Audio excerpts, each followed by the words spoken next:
across to Netflix for our next offering, which is a new drama series arriving on Thursday the 2nd of May.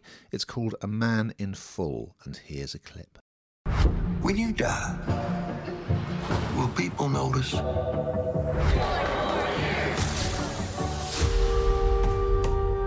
I heard once a man reaches a point where he's older.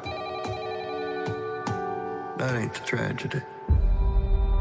The tragedy is he refuses to recognize it.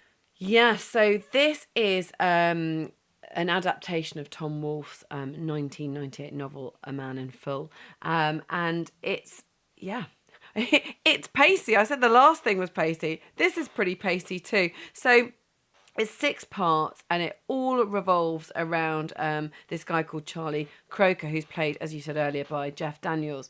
He started his life, or earlier on in his life, was a former college football star, and he's now a very incredibly successful real estate tycoon in Atlanta. Multi-millionaire, and all the trappings that come with it. A few kind of scenes where he has a lot of younger women, shall we say. He has what he wants at the end of his fingertips. He has all the cash. But what we see is that, of course, when people are in that situation, there's a lot of people that are very, very jealous, and a lot of people that were very happy to see the downfall of him. And this kind of happens, or it starts to happen, because he faces bankruptcy. And, he faces losing everything that he's worked for. And he's ruthless, by the way. I mean, you don't get to that point usually, do you? Unless you're completely ruthless. And he really is. He doesn't seem kind of frightened of anything. And he meets his match because the vultures are circling. They want to be, other people want to be on top. They don't like him. They don't like the fact that he's so successful. And you see him really fight back. And it's quite engaging, this, because on the one hand, he's such a revolting human being to a degree in the way that he behaves. But on the other hand, when he starts to lose everything, you kind of find yourself wanting him to not to lose everything, if you like. And there's been a few interviews with Jeff Daniels about the part, and of course he was nominated for an Emmy, wasn't he, in 2021 for his portrayal of the former FBI director James Comey in the Comey role. And so he's interested. He says he's very interested in parts that are interesting. You don't just forget straight away. And it's true, there's so much, isn't there? Every week us alone are talking about sort of 4 different things to watch, and that's amongst many other things. And he's saying, I don't want to play those parts that you just forget. I want to be memorable. I want the story to have some depth to it.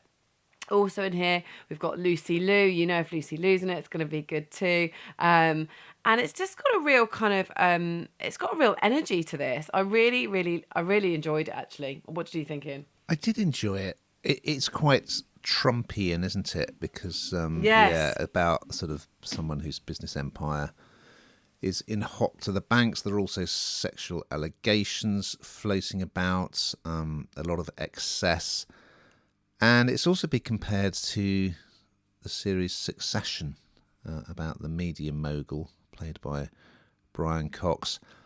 Jeff Daniels is a real veteran now, isn't he? And he's just so versatile. He's done so much, but he can be in anything. So his breakout film years ago was Something Wild. Remember, as a sort of executive who falls in with this sort of crazy woman who takes him on an adventure. He's done broad comedy like Dumb and Dumber. He was in Speed with Keanu Reeves. I mean, he just isn't really versatile, and he's great in this.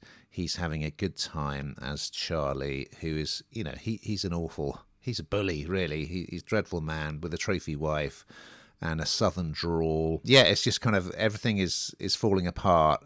I don't think the dialogue is as good as Succession. So there are also kind of, as well as Charlie's story, we've got his ex-wife, played by Diane Lane, who was in Feud, Capote versus the Swans. You've also got his lawyer, and there's some rather kind of clunky dialogue introducing each of these subplots where, for instance, the lawyer is explaining, oh, this is why I'm staying in this job, blah, blah, blah. And then the ex-wife is saying, oh, that's why I don't still want to be with him. So it all seems a little bit clunky, those elements. Daniels is a beast in this. He absolutely dominates it in the best possible way. And it's some pretty dreadful people in it, which is great. And I enjoyed episode 1.